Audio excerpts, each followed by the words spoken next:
Bonsoir bien-aimés, bonsoir au nom de Yehoshua. Bonsoir, bonjour, Shabbat Shalom. Le 15/09/2021, 22h18. J'espère que vous vous portez bien, par la grâce du Seigneur. Je vous invite à la prière avant de développer et de continuer le sujet que nous allons traiter. Grâce au Seigneur. Père, merci pour ton esprit, merci pour ta grâce, merci pour les frères et sœurs qui peuvent prendre le temps, Seigneur, de m'écouter. J'aimerais te rendre toute la gloire, Père, pour ton amour, pour ton esprit, pour tout ce que tu fais. Père, tu es sage, Père, tu es grand, Père, tu nous sauves, Père, tu nous restaures, Père, tu nous sanctifies, Père, tu nous changes. Bénis ton peuple, transforme ton peuple, change nos cœurs et rapproche-nous de ton cœur pour ton retour qui, bientôt, sera manifesté. Nous ne voulons pas rater ce jour-là, Seigneur. On veut vraiment aller au ciel pour vivre avec toi éternellement, pour ne plus connaître ce que nous connaissons dans ce bas monde. À toi, Elohim, notre Père, Yehoshua Mashiach, Jésus-Christ de Nazareth, soit toute la gloire. Amen. Je m'en vais vous saluer encore. Alors, le thème d'aujourd'hui, j'aimerais traiter sur la suite un peu du thème sur la fausse élévation. La fausse élévation que pouvaient donner les réseaux sociaux. Et là, on va traiter un autre point. Grâce au Seigneur, cette pensée m'est venue. Je ne pensais pas forcément revenir là-dessus, mais je pense que le Seigneur permet cela, a voulu m'enseigner aussi cela. C'est la fausse élévation qui veut que lorsque le Seigneur nous donne un peu de renommée, certains hommes sont tombés dans un piège de bâtir. Voilà, se faire un nom, c'est ça exactement. Voilà, la fausse élévation, vouloir se faire un nom dans la chrétienté. La dernière fois, on a vu que sur les réseaux, on pouvait se servir des réseaux pour faire sa publicité, pour créer les voies et moyens pour rendre son nom grand, pour se rendre populaire. Et c'est souvent le cas de beaucoup de chrétiens, de beaucoup de prédicateurs, de beaucoup de ceux qui servent le Seigneur. Beaucoup courent après la renommée. Ils veulent être grands, ils veulent se distinguer de la mêlée. Et certains, c'est pas forcément que le Seigneur les appelle à cela, mais avec les moyens du monde d'aujourd'hui, de la technologie et compagnie, on peut facilement faire parler de soi, on peut facilement se faire entendre par des masses, sans forcément avoir cet appel, cette autorité, cette onction-là. Et un autre piège, en fait, que j'aimerais relever aujourd'hui, c'est lorsque le Seigneur appelle des gens, ils ont un appel dans leur vie, ils ont une onction, ils ont une grâce. Le Seigneur les appelle vraiment et on voit l'autorité du Saint-Esprit les accompagner. Et le piège souvent que Satan tend à ces gens-là, c'est le piège de leur propre cœur. Vous savez, l'ennemi vient toujours pour présenter aux hommes, pour présenter aux fils d'Adam, comme il a présenté à Adam, cette pensée de vouloir être quelqu'un, être un Elohim. Ici, le mot Elohim, je ne veux pas forcément le carrer comme le mot qui peut donner en traduction Dieu, mais plutôt dans son sens aussi originel de force, de puissance, voilà. On sait que les Hébreux appelaient ce que beaucoup appellent Dieu le nom de son nom. C'est pas un nom, Elohim n'est pas un nom. À la base, c'est comme un titre. Parce qu'il y a beaucoup d'Élohim, il y a l'Élohim d'Israël, Yahweh, l'Élohim d'Israël, et il y a ce que les Juifs appelaient ou appellent encore les Élohim Achechim, donc les idoles. Donc les Élohim les puissants, les puissants, les forts, donc puissance, fort, juge. Donc le Seigneur, le diable, lorsqu'il arrive, il voit Adam, il voit un couple que le Seigneur avait appelé, que le Seigneur avait placé dans le jardin d'Éden, que le Seigneur avait élevé. Ils étaient élevés parce qu'ils avaient une position élevée, ils avaient une position de gouverneur. Ils gouvernaient sur la terre. Le Seigneur dit, soyez féconds, multipliez-vous et gouvernez. Donc la terre était commandée, gouvernée par Adam. Il avait cette autorité. Et il avait déjà tout en fait en réalité parce qu'il pouvait diriger. Et il n'était pas un espèce de gourou, de voyou, de maître, de mentor pour la nature, pour les animaux, mais il était le représentant du ciel, il avait l'autorité du Seigneur. Or, le Seigneur règne dans la paix et dans l'équité, dans la justice, dans l'amour, dans sa puissance. Donc Adam avait ces choses-là, et quand Satan arrive, il va lui présenter un autre modèle. Il va lui présenter le modèle de l'égoïsme, le modèle de l'égocentrisme. Il va le centraliser. Devient quelqu'un hors d'Élohim, hors de toi, devient Elohim, devient impuissant, devient fort, Et souvent, c'est ce que beaucoup de prédicateurs, beaucoup de chrétiens, beaucoup de personnes que le Seigneur a appelées, ils vont se retrouver dans cette configuration lorsque l'onction se manifeste. Cette séduction va se présenter à eux et ils vont tout de suite vouloir bâtir un nom. Donc aujourd'hui, c'est vraiment le thème, se bâtir un nom en fait, la fausse élévation. Vous savez, le Seigneur élève déjà la personne et souvent on va vouloir une élévation où nous sommes nous honorés. C'est ça le problème, les honneurs. On va vouloir être honorés. Et c'est une maladie dans notre génération, c'est une maladie dans les générations qui sont passées. Et ça atteint beaucoup et ça va atteindre encore certainement beaucoup de personnes. Mais que le Seigneur nous en préserve parce que nous ne sommes pas meilleurs que les autres. Mais j'aimerais ce soir, grâce au Seigneur, j'aimerais, toi qui m'écoutes, je ne sais pas à quelle heure, que l'Esprit du Père ouvre nos oreilles, ouvre tes oreilles, afin de comprendre ce que je vais dire, parce que c'est très important, surtout si tu sais que tu as reçu un appel de la part du Seigneur. Et une des erreurs que j'ai faites dans ma foi, malgré la grâce que le Seigneur a pu me faire, je ne sais pas grand chose, c'est d'avoir sous-estimé Satan par... vous savez, nous les chrétiens, des fois on est tellement dans un monde de bisounours, on est dans un monde, Satan est vaincu, oui il est vaincu, on le sait, mais il est vaincu, mais si tu ne fais pas attention à lui, il peut te faire du mal, parce que voilà, faut pas être naïf. Satan a plusieurs moyens pour séduire les gens. Il a plusieurs moyens pour te pousser toi-même à te détruire avec ce que le Seigneur t'a donné. Avec les capacités que tu as reçues, il va séduire ton cœur. Et c'est tellement subtil, vous savez, la renommée, lorsqu'on commence à avoir de la renommée, ça devient un piège. En fait, le succès, la popularité, la renommée est un piège. Satan peut te pousser à la renommée et via cette renommée, il va commencer maintenant à te détruire. Il va te rendre célèbre, il va te pousser... il va te pousser à aimer la célébrité, il va te pousser à chercher la célébrité, et alors qu'il sait que tu as reçu des grâces, il sait que tu as reçu un talent terrible, et il va te pousser à la renommée, il va te pousser à être grand, à avoir un nom, voilà. Et quand tu vas atteindre ce but, et c'est là qu'il va commencer à te détruire. Or, celui qui marche avec le Seigneur, celui qui est levé devant le Seigneur, ne cherche pas à se mettre en avant. Et ceux qui sont séduits par Satan, ils vont toujours chercher maintenant à bâtir quelque chose à leur image, quelque chose à leur ressemblance. Ils vont mettre en place leur nom devant. Ils vont vouloir bâtir quelque chose où, lorsqu'on voit la chose, ça ramène à eux, à leur gloire, à leur personne. C'est moi qui ai fait cette chose, c'est à cause de mon appel qu'il y a cette chose. Et souvent, c'est un piège que Satan tend, et ce piège-là a atteint beaucoup. Voilà pourquoi l'une des choses dans notre génération, c'est la prolifération des grandes assemblées. Et on va souvent lier cela à une vision, à un ministère. On va dire, il a réussi, il a une grande église de 20 000 personnes, de 30 000 personnes. Alors que dans la Bible, la plupart des hommes que le Seigneur a appelés, même Paul, n'avaient pas vraiment d'église de 30 000, de 20 000, de 40 000 personnes. Paul n'a pas dirigé une église de 45 000 personnes. C'était des petits groupes, des gens qui étaient gagnés, des disciples ici et là, et c'était des groupes qui se réunissaient à gauche, à droite. C'était des villes entières qui a été touché.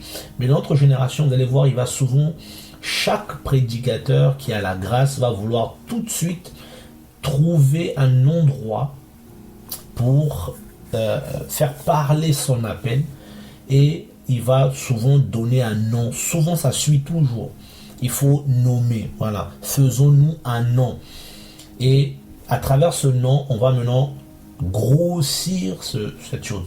Jésus est venu, et Yeshua Mashiach, Yeshua est venu, il a eu un ministère terrible, un impact extraordinaire qu'aucun n'a eu. Il n'a pas construit quoi que ce soit. Il n'a pas pris des gens, et la Bible dit qu'il allait de lieu en lieu.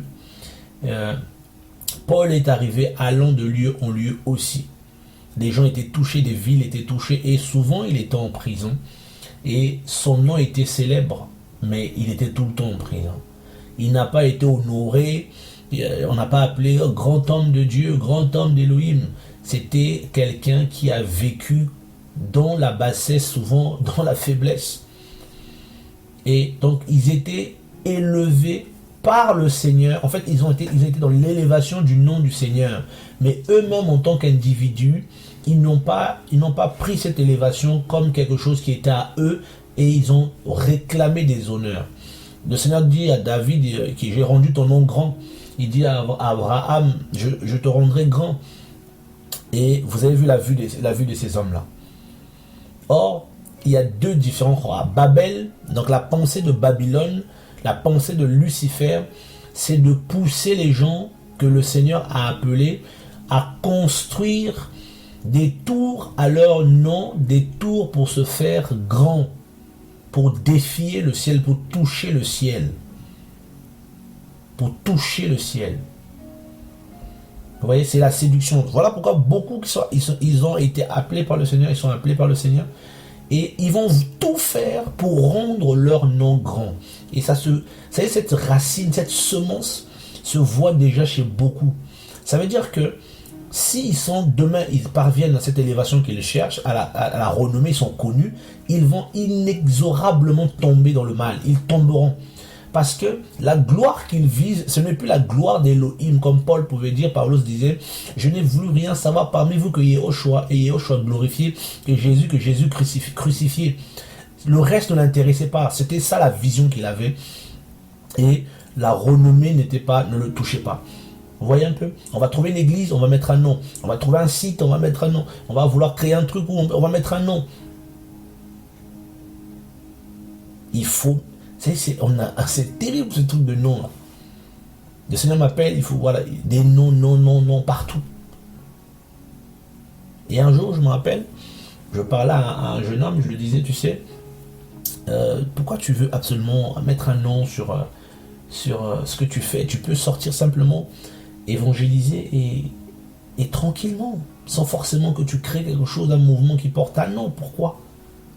Paul n'avait pas de mouvement. Quand il allait en mission avec les Barnabas, avec les Silas et les autres, ils n'avaient pas mis un nom pour aller, un groupe pour aller en mission avec un nom dessus. Ils ne s'appelaient pas les frères de temps, les groupes de temps. Et le Seigneur me dit, mais toi-même, regarde les flyers que tu fais quand tu vas prêcher quelque part. Ne floques-tu pas en bas là les initiales de ton association là? Et j'ai dit, aïe, c'est vrai. Il m'a dit, ben tu vois, vous associez vos trucs à ma parole. Quand tu vas prêcher, c'est ma parole que tu vas prêcher, c'est moi que tu vas annoncer. Pourquoi mettre associé? Pourquoi dire que tu débarques, que tu arrives? Tout de suite, tu as t'associé, on sait que c'est toi qui viens. L'homme, frères et sœurs, je sais que ce que je dis là peut choquer beaucoup de personnes. Mais le Seigneur me l'a dit. Et si je fais un flyers, même, je mets que les informations. Le nom qui doit être élevé, c'est le nom du Seigneur. Tout ce qui touche à l'évangile, on ne doit pas associer. Je peux comprendre que un site YouTube peut porter un nom, par exemple, là où je prêche s'appelle Vase de Terre. J'ai même voulu l'appeler F12. Je me dis, mais c'est dans quel nom on va mettre? Et c'est Vase de Terre, c'est la maison d'édition. Et parce que vase de terre, c'est ce que Paul disait. Il était un vase de terre, donc un humain. Et la gloire doit revenir à Elohim d'abord. Mais vous allez voir qu'on va donner des noms. On va rentrer dans des noms, des fois, tout ça. C'est le ministère derrière. Vous voyez un peu? Il y a des ministères qui ont des noms. Paul avait un ministère, ça n'avait pas de nom. Il n'y avait pas, je sais pas moi, mission Paul, je sais pas quoi, alliance Paul, je sais pas quoi, catégorie Paul, je sais pas quoi. Il n'y avait pas tout ça. Paul Ministries, je sais pas, il n'y avait rien. Il n'y avait rien. Frère, ça peut choquer. Mais je veux dire les choses que le Seigneur m'enseigne. Il y a des choses, ça fait des mois et des mois, il me prépare à parler. Et c'est pas évident. Vous voyez un peu? Parce que derrière, il y en a qui ne le font pas parce qu'ils sont méchants. Non. C'est toute une éducation. On a reçu ça. C'est tout un formatage qu'on a reçu. Moi-même qui vous parle pareil, on a reçu ça. C'est des choses qui datent des années et des... C'est un formatage. Ah, les frères de Vase de Terre. Vase de Terre, c'est rien, c'est juste un nom comme ça. On aurait pu l'appeler F14 ou F12.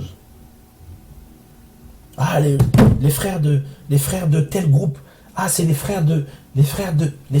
Voilà, les noms déjà. Tu vois, les noms, tout de suite.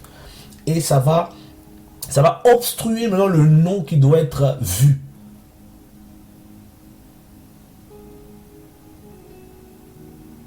Paul disait qu'il ne voulait pas que les gens voient en lui ce qu'ils ont pu voir en lui, qu'ils ne le considèrent pas comme s'il était spécial que ce qu'ils ont vu de lui.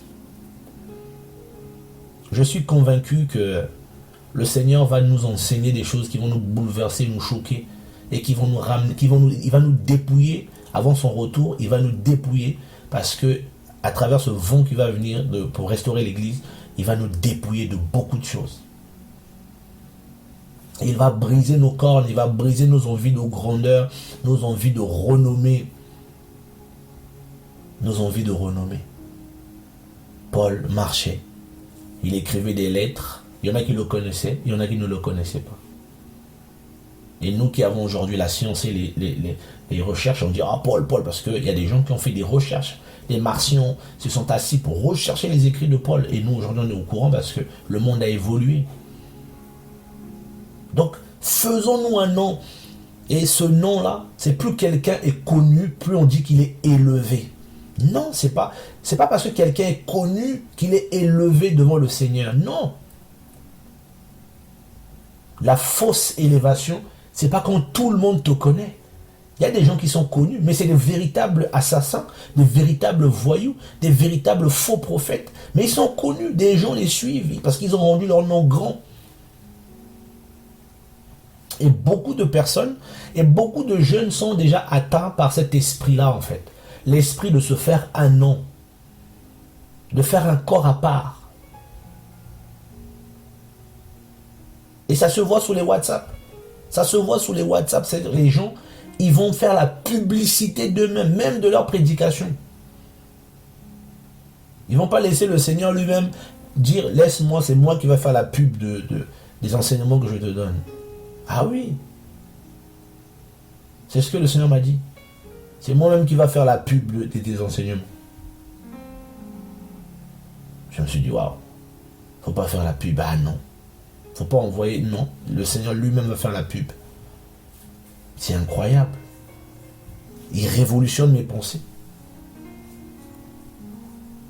Un serviteur est un esclave. Comment un esclave va avoir les honneurs? Vous voyez, on a transformé l'appel du Seigneur. Des serviteurs inutiles sont devenus des serviteurs utiles, des gens honorables, honorés, des grands hommes, tapis rouges. C'est cette vision-là. Et j'aimerais aller au début d'où ça a commencé. Vous connaissez certainement Babel, la fausse élévation. Je vais dire Babylone, allez. Genèse, chapitre 11. Oh Seigneur. Toute la terre était d'un seul langage et d'une seule parole. Mais il arriva, comme ils se déplaçaient, ouais, ils étaient en déplacement, la terre se déplaçait. Donc les hommes se déplaçaient. L'esprit est en constant mouvement. Comme ils se déplaçaient à l'Orient, qu'ils trouvèrent une vallée en terre de Shinéar et y habitèrent.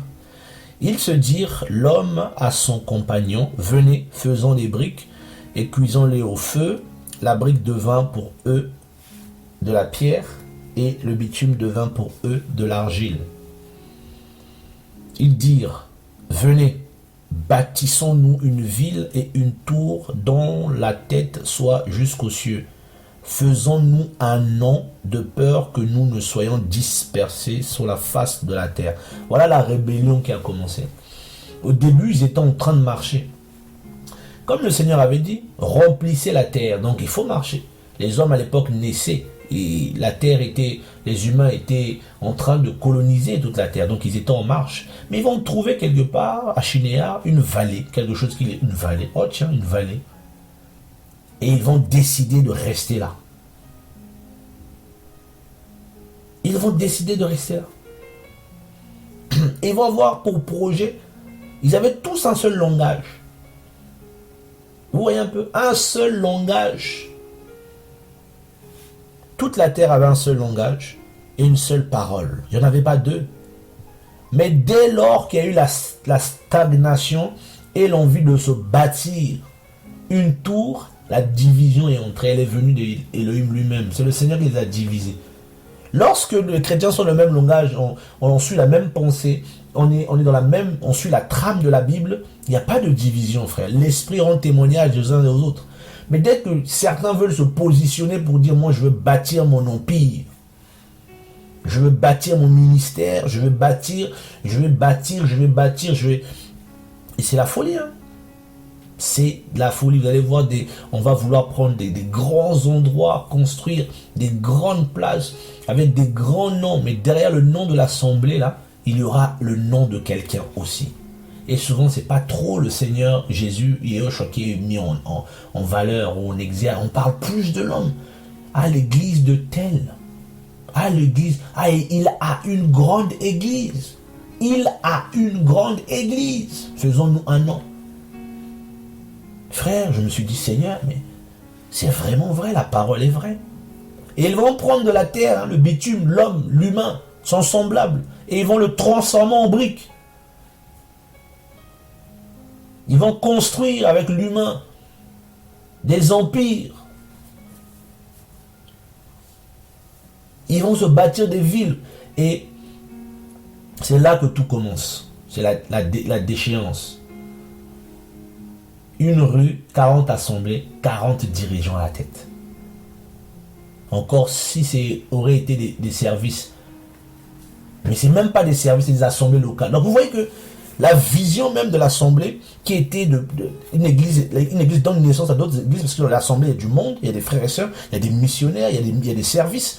Mais on va prendre l'église en otage comme un service. Ce n'est pas possible. Il y a une différence entre le service qu'un homme ou une femme est appelé à faire dans la chrétienté, mais on va prendre la chrétienté, on va la bloquer quelque part pour en faire un service. Déjà une confusion qui est rentrée, il y a une division qui est rentrée, et il n'y a plus la même parole, il n'y a plus le même langage, et c'est chacun pour soi. Et c'est les assemblées à l'image des hommes. C'est moi, ça à moi, c'est mon église. Je suivais un pasteur qui disait, je viendrai l'aider, je viendrai lui rendre compte ou prier pour lui ou le visiter avec mon église de 30 000 personnes. Mon église de 30 000 personnes. Lui, il a une église de 30 000 personnes. C'est quand même terrible. Et il le dit de façon publique. Mon église de 30 000 personnes. Depuis quand un homme peut avoir une église? Ah bah, vous voyez l'élévation, la fausse élévation, c'est là que ça emmène les gens. C'est là que ça emmène les gens. À bâtir maintenant sur un modèle babylonien, à bâtir sur un modèle satanique, un modèle humain. Et c'est les briques c'est la terre, c'est la chair. Et on va prendre tout ça, les dons, on va prendre les hommes et on va dire venez.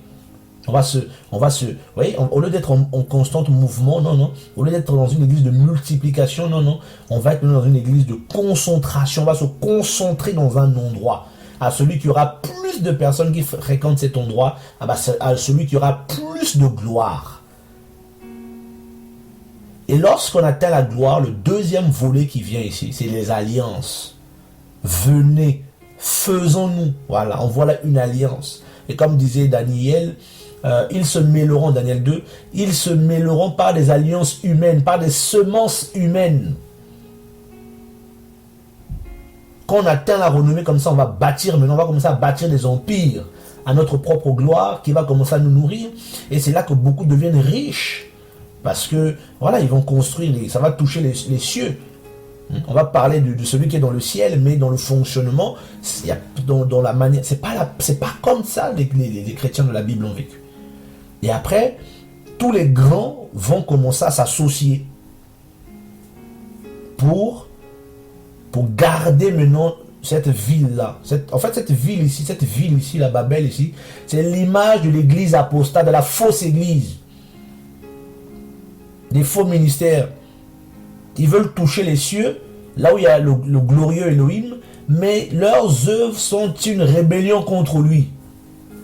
Parce qu'ils ne marchent plus selon le Seigneur. C'est terrible. Hein? Tu prêches le Seigneur, tu es sincère, mais tu es dans un fonctionnement complètement corrompu, et pourtant tu es sincère.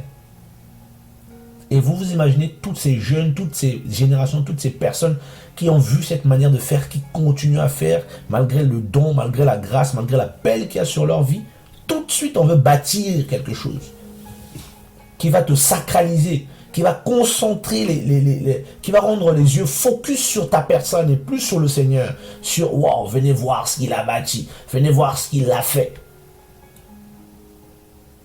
Il n'y a plus des gens comme Paul qui prêchaient avec une gloire terrible et qui étaient des gens qui bougeaient comme ça à gauche à droite. Comme le Seigneur lui-même qui faisait de lieu en lieu.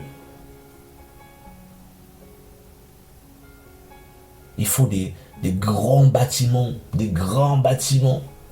Et c'est ça aussi la fausse élévation, la pensée babylonienne, la pensée de Babel. Et vous allez voir, même les gens comme ça, ils vont se connecter les uns les autres pour grandir leur force, pour se maintenir, pour résister au Seigneur. Et ils vont se maintenir comme ça, main dans la main, comme une espèce de confrérie pour se maintenir. Et ils vont se couvrir les uns les autres. Faisons-nous un nom, de peur que nous ne soyons dispersés sur la face de la terre. Mais vous avez peur de quoi? Peur de qui? Qui va vous disperser? Voyez un peu. Et c'est comme ça que les gens maintenant ils commencent à... Ils se lèvent, ils attaquent. Quand ils savent que quelqu'un qui marche avec le Seigneur craint la vérité, ne prêche pas comme eux, ne dit pas les choses qu'ils disent. Et si cette personne arrive dans leur ville, ils vont se organiser tous pour s'opposer à la parole, à la vérité. Comme Genèse et Jean Bresse. Le verset 5. Yahweh est descendu pour voir la ville et la tour que les fils des humains bâtissaient. Yahweh était descendu. Hein. Il était descendu voir ça. Yahweh dit, voici ce peuple est un, et ils ont tous un seul langage. Cela, ils commencent à le faire. Maintenant, rien de ce qu'ils ont projeté d'accomplir ne leur sera inaccessible. Ah, même pour le Seigneur, cela était une réalité. Ils ne pourront plus rater leur coche, parce qu'ils se sont assemblés pour le faire, ils se sont donné tous les moyens, ils le feront. Il faut simplement les diviser, sinon c'est pas possible. Vous voyez la puissance de la désobéissance ici, de la fausse élévation.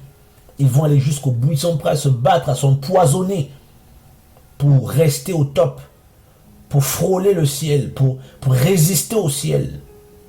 Et même le Créateur Tout-Puissant est obligé de réaliser ça. Il dit, non, là, ce qu'ils ont projeté d'accomplir ne leur sera pas inaccessible. Ils le feront.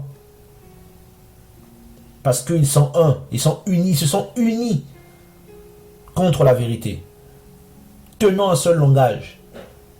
Ils ont les mêmes doctrines, ils s'enseignent les mêmes doctrines pour se maintenir dans cette élévation-là.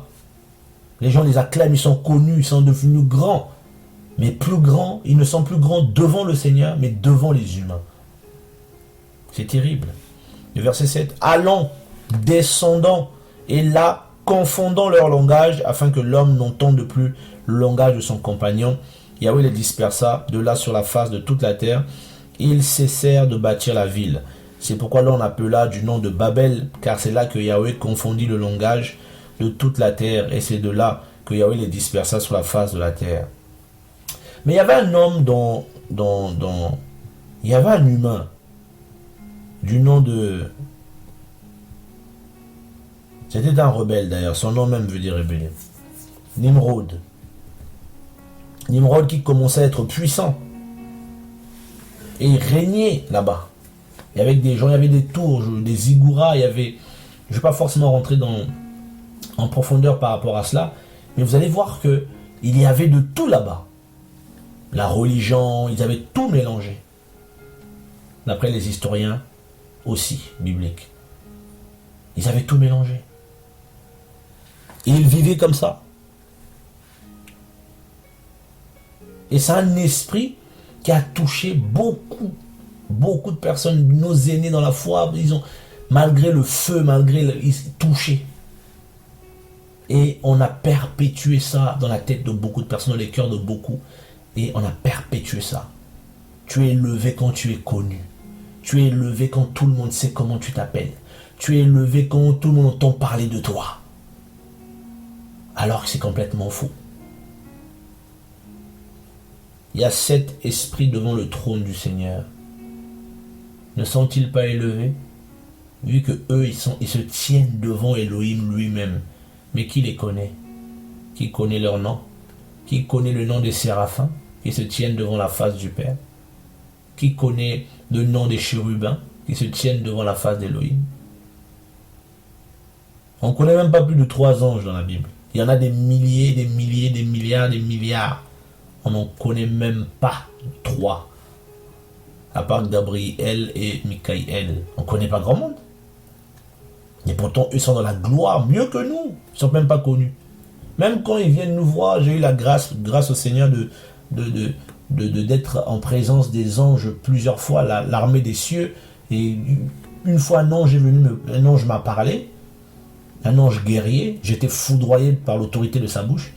Mais il ne m'a pas donné son nom. Même les anges ne cherchent pas à donner leur nom. Il n'y a que Gabriel qui a dit « Je suis Gabriel ». C'est tout. Parce que cela lui est autorisé. Ils ne cherchent pas à donner leur nom. Les messagers, les malachs d'Elohim, ils ne cherchent pas à donner leur nom. Écrit à l'ange de l'église 2. On n'a pas donné son nom. Écrit à l'ange de l'église 2. On n'a pas dit écrit à tel, écrit à l'ange, simplement au messager. Il n'y avait pas son nom. Le Seigneur est en train de restaurer l'élévation véritable. Des gens cachés, on courait après eux parce que Elohim leur parlait. C'est des gens qui se cachaient. Les gens, ils ne voulaient même pas qu'on vienne, ils se cachaient. Ils fuyaient. Les gens venaient les voir, frère, Elohim parle par toi. Il dit non, laissez-moi tranquille. On nous a transmis, vous savez, une mauvaise image du ministère et ça fait qu'il y a une course maintenant. Lorsqu'on exerce un peu la prédication, les dons se manifestent. On va vouloir maintenant mettre en place des moyens avec des noms pour se faire connaître, pour se faire distinguer de la foule. Pour toucher le ciel, pour toucher les masses, toucher les foules. C'est rare aujourd'hui de voir des gens qui fuient le succès, la renommée. C'est très rare. C'est très rare de voir des personnes qui fuient la renommée. Non, tout le monde quasiment veut qu'on le voit, qu'on me connaisse.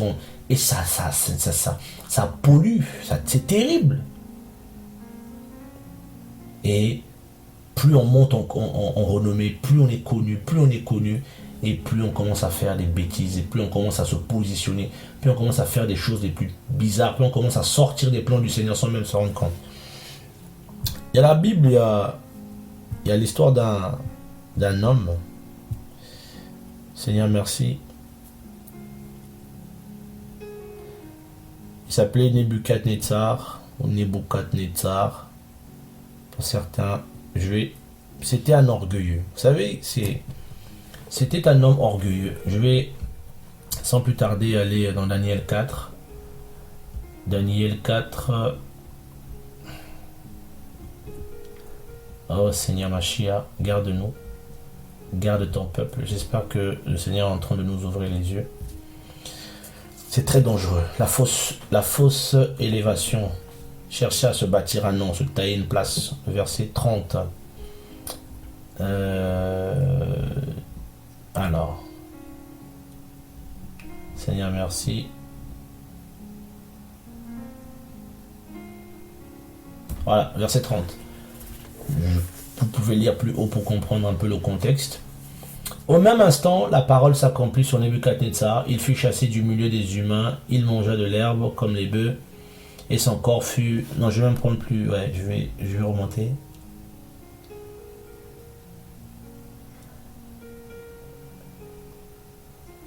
Voilà, le verset 26 plutôt. Au bout de 12 mois, comme il se promenait dans le palais royal de Babel,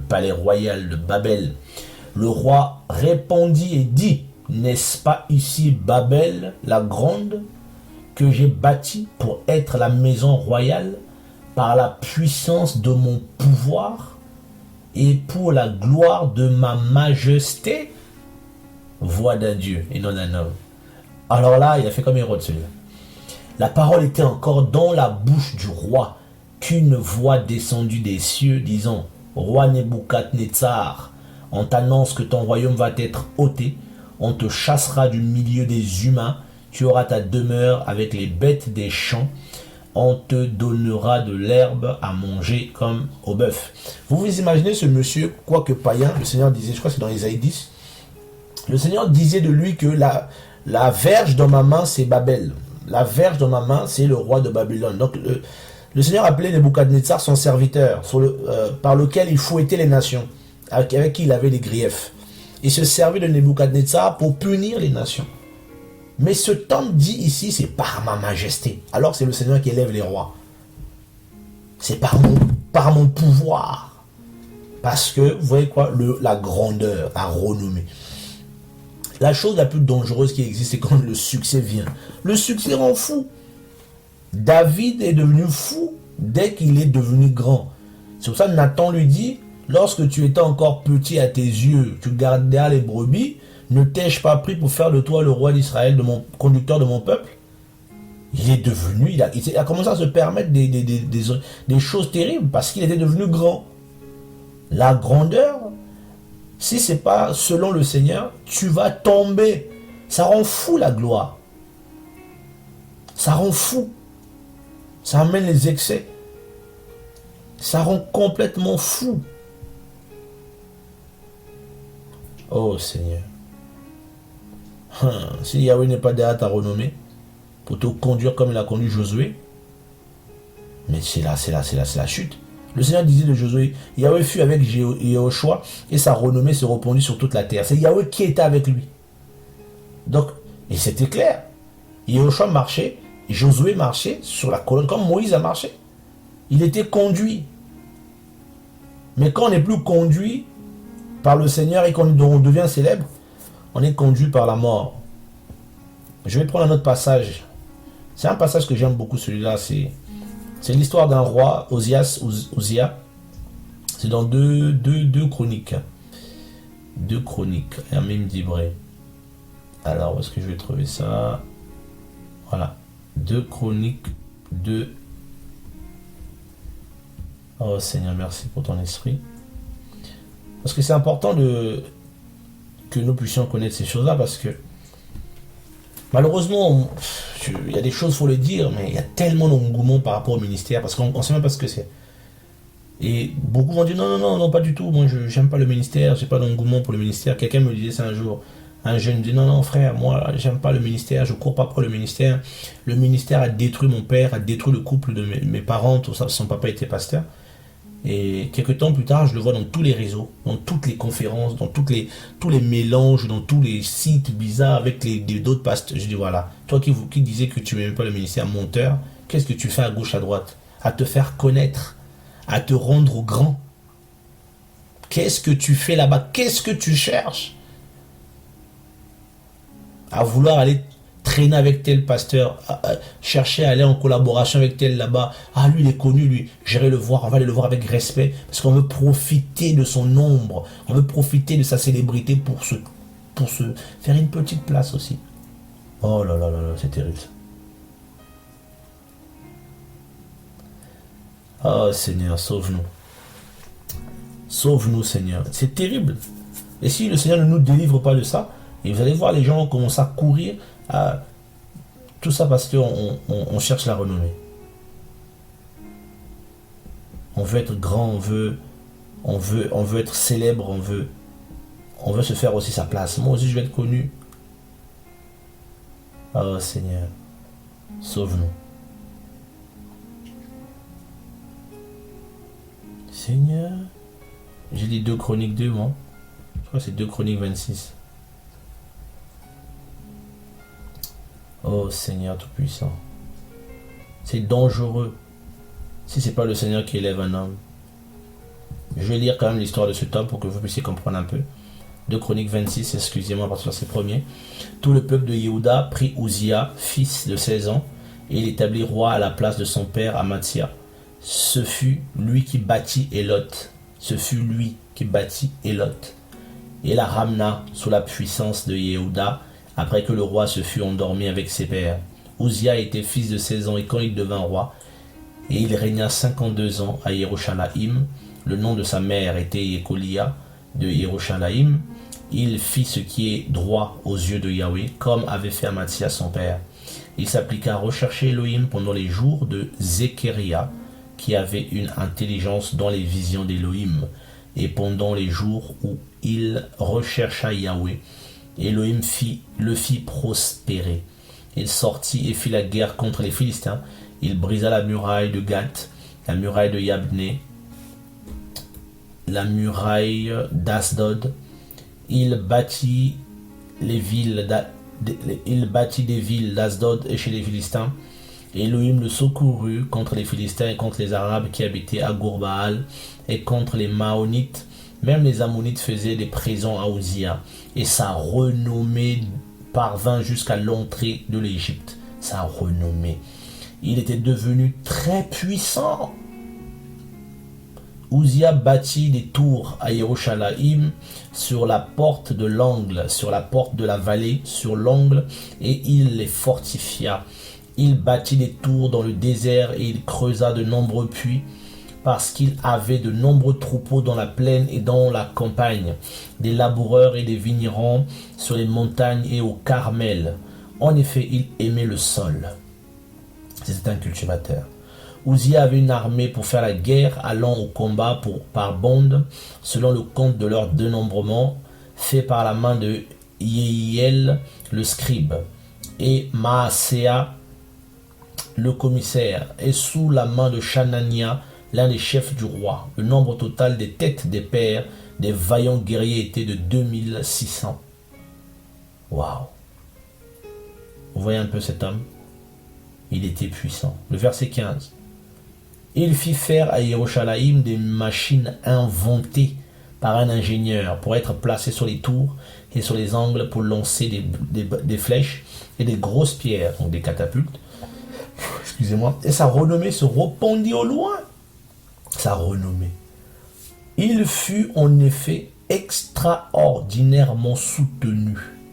Il a été soutenu de façon extraordinaire, jusqu'à ce qu'il devienne très puissant. Son soutien s'est arrêté jusqu'au jour où il est devenu très puissant. Pourquoi? Pourquoi on l'a arrêté de le soutenir? Parce qu'il est devenu très puissant. Normalement, la puissance, tu as besoin d'aide. Mais non, lui, dès qu'il est devenu puissant, très renommé, il n'était plus extraordinairement soutenu. Mais pourtant, l'aide qui lui était apportée avait contribué à sa toute puissance. Du moins à sa puissance. Le verset 16. Mais dès qu'il fut devenu fort, son cœur s'éleva pour le corrompre. Vous voyez un peu l'élévation du danger que c'est? Ah, c'est terrible. Quand tu étais jeune, là, l'humilité, le Seigneur t'utilisait puissamment, il y avait la gloire, tout ça. Dès que tu es devenu connu partout, tout ça, on parle de toi, c'est fini. C'est fini. Son cœur s'éleva pour le corrompre. Il commit un délit contre Yahweh. Il ne commettait pas avant. Parce qu'il était petit à ses propres yeux. Il avait besoin du Seigneur pour remporter les batailles. Maintenant qu'il n'a plus de bataille, il est devenu grand à ses yeux. Vous voyez pourquoi le Seigneur doit toujours nous briser? Il doit toujours avoir des combats. Il doit toujours avoir des gens qui se lèvent contre nous. Des gens qui nous critiquent. Des gens qui racontent des mensonges sur nous. Des gens qui nous taxent de tous les noms. Des gens qui se lèvent contre nous. Qui nous accusent faussement. Des combats dans l'esprit. Des combats au-dedans. Des combats au-dehors. Plus le Seigneur t'élève, plus tu dois être combattu, parce que c'est à travers ces combats que tu es maintenu dans l'humilité. Parce que si tu commences à être dans la légèreté, alors que tu atteins un certain sommet, tu vas tomber comme Lucifer. Mais Azaria le prêtre entra après lui et avec lui 80 prêtres de Yahweh, hommes vaillants, qui s'opposèrent au roi Uzziah et lui dirent: ce n'est pas à toi, Uzziah, d'offrir le parfum à Yahweh, mais aux prêtres, fils d'Aaron, qui sont consacrés pour cela. Sors du sanctuaire, car tu as commis un délit. et cela ne sera pas à ta gloire devant Elohim. Car Uzziah, qui avait la main dans son soir pour faire brûler de l'encens, se mit en colère. Attends. Ouais, l'orgueil maintenant qu'il atteint. On dit que c'est pas pour toi, c'est pas à toi de faire ça, il devient orgueilleux. Voilà. C'est plus le corps. On ne travaille plus en équipe, on ne travaille plus en corps, on veut travailler seul, on est puissant, on veut maintenant tout faire. Comme l'a fait Shaoul, roi d'Israël. C'était pas lui d'offrir, vous voyez, la gloire, l'autorité, l'honneur. On se permet beaucoup de choses. Alors Uzziah, qui avait la main dans son soir pour faire brûler de l'encens, se mit en colère. Et comme il s'irritait contre les prêtres, la lèpre parut sur son front en présence des prêtres dans la maison de Yahweh près de l'autel de l'encens. Il a été frappé tout de suite par la lèpre parce qu'il a voulu prendre la place qui n'était pas à lui. Donc, vous voyez la hauteur, même dans la grandeur, dans la renommée, dans la puissance, il y a des choses qui ne sont pas à toi. Il y a des choses qui ne te sont pas sciées. Il y a des choses que tu ne peux pas faire. Et c'est ça le piège. On devient, tu vois, quand tu deviens la tête de tout le monde, tout est centralisé sur toi. C'est ça en fait le système de Babel. Un homme à la tête de tout, Nimrod. Un homme à la tête de tout, et il chapeaute tout, il dirige tout, il décide pour tout. Et les gens deviennent devant lui comme voilà, il devient comme Dieu, comme un Dieu, il devient un Elohim, les gens viennent, tout ça, ça devient, et voilà, le système, c'est brisé. Et c'est pas ça. La fausse élévation pousse maintenant les gens à des travers et les fait sortir de la volonté du Seigneur. Et le Seigneur a protégé Paul de ça. Plus le Seigneur élève un homme, plus le Seigneur le brise. Plus le Seigneur élève un homme, plus il le met dans les déserts. Jean-Baptiste, homme des déserts, mais peut-être c'est l'homme le plus grand devant Elohim. Un désertique, un Touareg, il vivait dans le désert. Il n'avait pas le temps d'être orgueilleux. Il s'habillait un seul vêtement qui ne sentait pas bon. Yehoshua, désert, Paul, prison, les apôtres, des fuyards. Ils fuyaient à gauche, à droite. Tu as le temps de pavaner ou ça. Les Romains te cherchent, donc si on vous attrape, vous êtes fouettés, vous êtes battus. On vous tue. Vous avez le temps de vous glorifier de quoi? On vous jette en prison, on vous jette en pâture, aux animaux sauvages. Vous avez le temps de vous glorifier comment? Les gens priaient cachés dans les catacombes, dans les maisons. Les gens, ce n'était pas comme aujourd'hui. Est-ce qu'aurons-nous l'humilité de reconnaître que nos assemblées d'aujourd'hui ne ressemblent pas du tout à la Bible? Que beaucoup de prédicateurs, c'est pas comme ça c'est pas comme dans la Bible. Je ne veux pas donner une leçon à quelqu'un, loin de moi, je ne suis pas parfait, en tout cas. Mais voilà, c'est en fait juste pour vous montrer, grâce au Seigneur, les conséquences en fait de cette fausse vision-là, en fait, cette fausse élévation. De cette fausse élévation. Voilà pourquoi, au dernier jour, le jour du jugement, le Seigneur dira à beaucoup, je ne vous ai jamais connu. Ils diront, non, on a prêché, on a fait ceci, on était en mission, on était ceci, on était là, on était à gauche, à droite. Mais il dit, je ne vous ai jamais connu. Vous avez pratiqué l'injustice. Vous ne m'avez pas connu, vous n'avez pas connu mes voies. C'est terrible. Chacun veut se tailler sa part. Oh frère, le groupe de frères un tel, le groupe de frères tel groupe. Les frères de tel groupe, les frères de tel... Mes frères, mais où va-t-on là? Comme si, le groupe de frères Paul avait son groupe, le groupe de Jacques, le groupe de Pétros, Pierre aussi avait son groupe, le groupe de Timothée, Silas aussi. Alors que Paul est clair, catégorique. Est-ce Paul, est-ce un tel qui est mort pour vous, qui a parmi vous des petits sectes? Oh Seigneur, sauve-nous, garde-nous Seigneur au nom de Yehoshua. Donc voilà, je voulais vous partager cette petite pensée qui m'était venue plusieurs fois. Et je voulais vraiment partager ça. Travaillons simplement pour le Seigneur qui nous aide à ne pas chercher une renommée humaine, à ne pas chercher une gloire humaine comme Paul le dit. Ne cherchez pas une vaine gloire, voilà. On ne doit pas chercher une vaine gloire et on doit regarder l'autre comme supérieur à nous. Ne courons pas après une vaine gloire, un esprit de parti. Glorifions le Mashiach dans nos cœurs, dans nos vies. C'est pas facile, les temps sont difficiles. Le Seigneur est en train de restaurer, préparer les vrais enfants du Seigneur à son retour. Il nous brise, il nous épure, il nous enlève nos saletés, nos manquements, parce qu'il veut qu'on soit sauvés. Voilà, moi personnellement, voilà, je crois plus à toutes ces choses, ces grands machin, tout ça là. Non, c'est vraiment être sauvé dans l'humilité, et servez le Seigneur tranquillement et me laisser vider de toutes ces choses qui ont pu rentrer dans nos cœurs, toutes ces choses qu'on a vues à la télé, on a vu, voilà, c'est cette fausse élévation qui touche beaucoup et qui sont sur Facebook partout, sur les réseaux partout, on veut qu'on les voit, ils envoient 25 000 messages de leur prédication aux gens, 45 000, voilà, ils déclarent, suivez-moi, je suis en train de passer en direct, là, tout ça, voilà, c'est terrible tout ça. Voilà, tout ça là, c'est compliqué. En tout cas, qu'il y a eu, nous préservons le premier. Et qu'on revienne à lui dans nos cœurs et qu'on ne cherche que lui, qu'on ne désire que lui et qu'on soit transformé par son amour et qu'on ne serve que lui selon l'esprit, afin d'être enlevé comme Enoch, parce que nous avons marché avec lui et non avec les hommes. Gloire et louange à Yeshua Mashiach, Jésus-Christ, le Seigneur de tout l'univers. À lui soit la gloire pour les siècles et les siècles, dans l'Église et dans les cieux, et pour l'éternité. Amen.